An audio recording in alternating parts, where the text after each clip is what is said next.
So I have swapped to the small coil, different day, and I'm just reworking this tannery.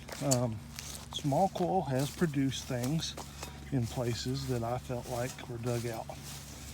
So I'm just going to keep hitting those hot spots and taking them off the list and seeing what that little guy will turn up. Well, it's still doing it. Check that out.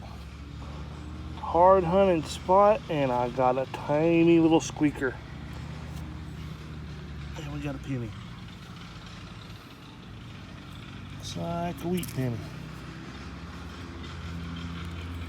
Got a little bit of something stuck to the face there.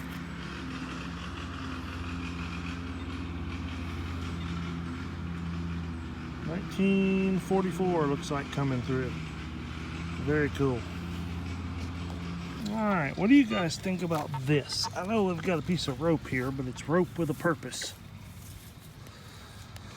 Look at all these loops.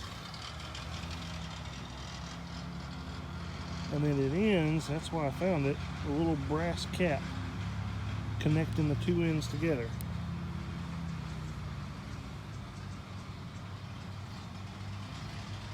I don't know. It was used for something. Maybe one of you guys knows. Well, it wouldn't be a day at the tannery without a bird band. Gotta love them. The 70 signal, and I think I got a cool buckle.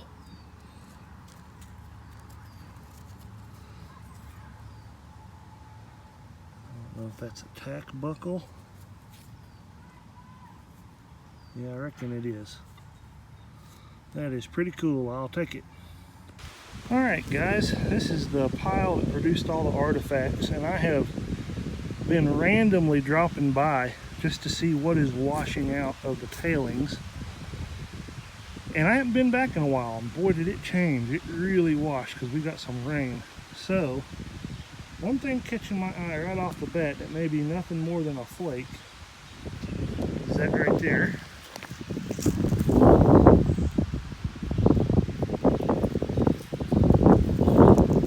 Is a big flake.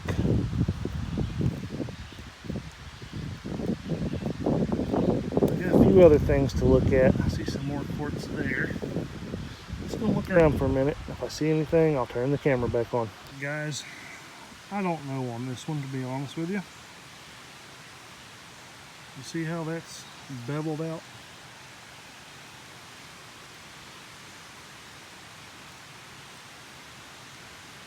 Maybe some sort of a nutting stone, grindstone. I don't know. There's just something about the way that it looks. It makes me think that it is an artifact. I'll take it with me, and you know, kind of interested on the consensus. Give me an idea. What do you think there? Could be just a rock. Oh my gosh.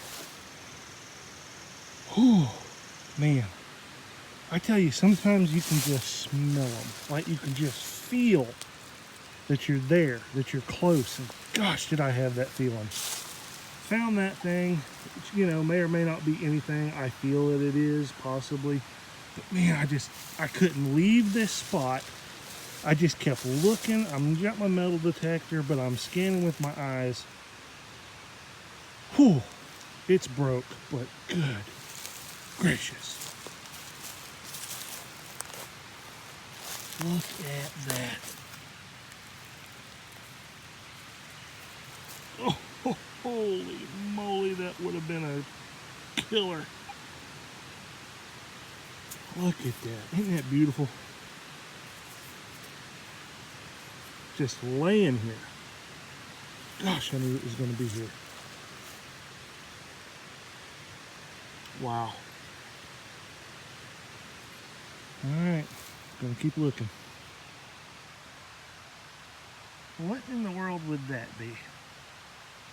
Just happened to walk past the end of this hollow log, and that's not a golf ball. It's a white shiny egg. Huh. And something's definitely going in and out of there. I don't have a clue what that would be. Definitely not going after it though. Alright, I'm going to get some water on this thing and clean it up. I'm sure it's going to have some beautiful color. I'm going to clean this one up too, because what I'm hoping to see is some discoloration right down in here. Saying that this surface is older than this surface right in here, which I suspect if it is an artifact, that's where the work occurred. So we'll put some water on that and see.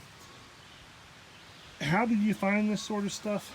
Well, I'm no expert, but if you put me in a field, pretty quickly I'll be able to guess whether or not there was something there just by looking on the ground. For quartz flaking, right there. There's some more quartz there. There. You just keep your eyes right here. This absolutely is a sign. For my area anyway, in Western North Carolina. You ever see that stuff, you need to stop, because you're in a spot where Native Americans were spending serious amounts of time. All right, let's clean these up and see if they have anything to show us. Look at that. Gosh, that's pretty. Got some good color to it. That one is a big unknown to me. I think I'm going to set it aside and remember where I set it. I'll let y'all get one last look at it. And if enough of you guys think that it might be something, I'll come back for it. But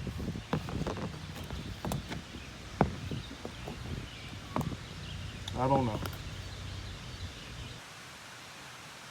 Ever get that feeling that you're being watched?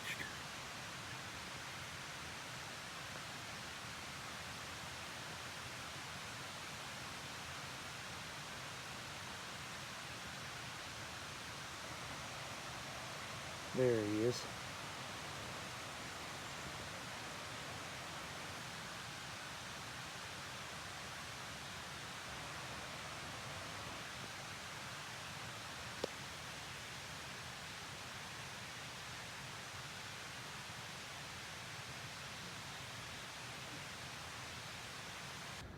Alright guys, I remembered a spot being very trashy, but I actually managed to squeak an Indian head painting out of it a while back.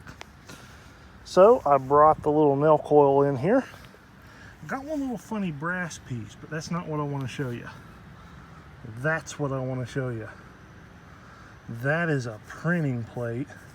It's the biggest one I've ever seen.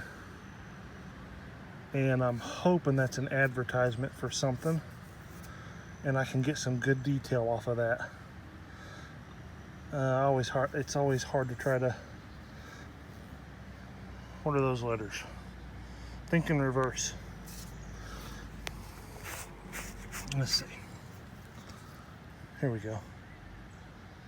Oh my gosh. I think that's PEPsi. Check that out. How's that for a cool piece of Americana?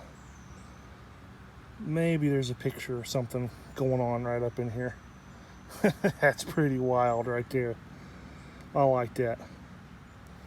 Cool. Something old and recognizable. Alright, gonna keep going. Maybe there's a little more in here. I couldn't stand it.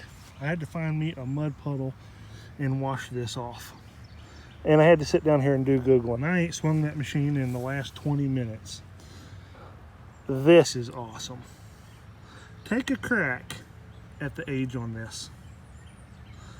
I'll level with you. I was thinking, just based on the print there, 50s, 60s even. This thing is old, like 100 years old. This is one of the earliest Pepsi advertisements known. Probably came from a 1919 newspaper series. Here's some examples, and notice the curve here, the swoop, and also this is my key. Only the PEP, only the PEP in Pepsi is underlined. So check out what I found. This is awesome. I really love this. And there's going to be a good story to go along with it. Well, if you thought that you were about to hear the history of the Pepsi company, you're wrong. I found a much better story. One that's really interesting, and one that I want you to participate in because I think you have a story to tell too. Let's talk about Cokes. Now, when I say Coke, you probably thought of a bottle with a red label or maybe polar bears or something like that. But that's not what I'm talking about. I'm from the South. When I say Coke, I could mean root beer, Sprite, Dr. Pepper. Any carbonated sugary beverage is a Coke in the South. Now, I know the doctors say that they're killing us all, but let's be honest. When it's hot in the middle of summer, everybody enjoys a good Coke. So, how do you enjoy your Coke? And what do you call it? Because I know that many of you don't use the same name that I do. I know that because I found a huge list of different names. And as I was going through those names, I realized that the names that we have applied to these sugary beverages tell the story of the beverage itself. Now here's what I mean. Let me take just a couple. Many of you probably call these carbonated beverages a soda. Well, that speaks directly to the invention of carbonated water, or soda water. Pretty easy to understand.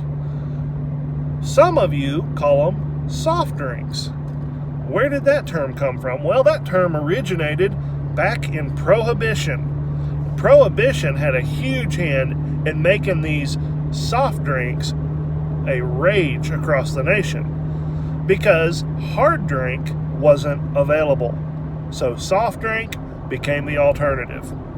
Now here's one that you may not have heard, and I'm really curious if this is just a local Appalachian term or if it's maybe just a deep South term. I'm not sure. Old timers would call these drinks dopes or soda dopes. Where did that term come from? Well, that spoke directly to the men who were responsible for coming up with the various flavor formulas. Many of them were quack doctors who had invaded the South sometime after the Civil War.